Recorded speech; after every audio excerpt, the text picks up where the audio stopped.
viver com esta pessoa, e aí você começa a ver as coisas que vocês concordam, os pensamentos que você concordam, você começa a ver, ter conhecimento que as preferências são as mesmas, e aí você começa a querer estar sempre com aquela pessoa, porque ela concorda com você.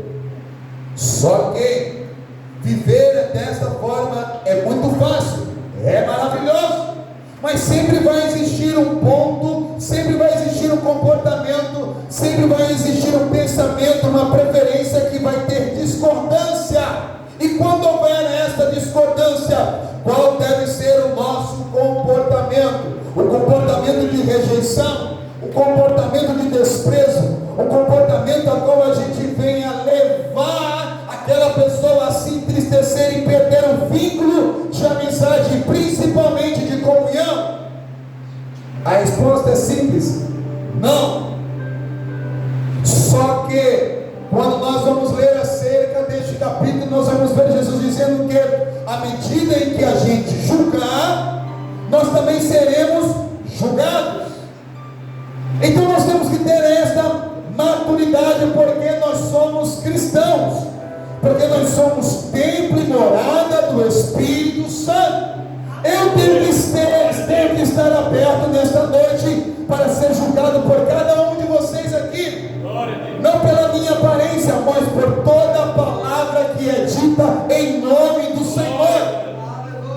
Quando nós olhamos para a palavra do Senhor, nós vamos ver que Paulo se apresenta pregando o Evangelho, e existe um povo de Bereia que não se ilude com a aparência de Paulo, mas enquanto Paulo está falando, eles estão conferindo para ver se as afirmações de Paulo em nome de Deus estão em conformidade com a palavra do Senhor. Aleluia! Então nesta noite eu tenho que ter esta maturidade de estar diante de vocês e vocês julgarem a todas as minhas palavras. Da mesma forma, vocês têm que ter esta maturidade de julgar segundo a palavra do Senhor. E isso aí vai causar um desconforto para algumas pessoas. O julgamento não é pela pronúncia das palavras corretas em concordância, mas com as intenções que está falando diante da igreja.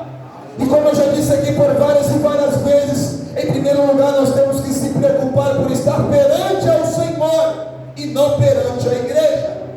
Nós temos que se preocupar em estar perante ao Senhor, porque Ele é o justo juiz. Glória a Deus. Ele é o único que pode julgar as intenções do meu coração e os meus pensamentos e acertar todas as minhas intenções. Eu vou errar quando fazer o julgamento de cada um de vocês. Vocês vão errar em algum ponto quando fizer os julgamentos. Por isso que a minha preocupação maior, a sua preocupação maior deve estar perante ao Senhor. Perante ao Senhor, que é justo e fiel, e nunca vai errar no seu julgamento. Glória a Deus. Nunca Ele vai errar. Nunca Ele vai errar quando Ele estiver observando o meu coração e o seu coração. E quando Ele for dar as consequências pelas minhas escolhas, Ele vai estar sendo justo.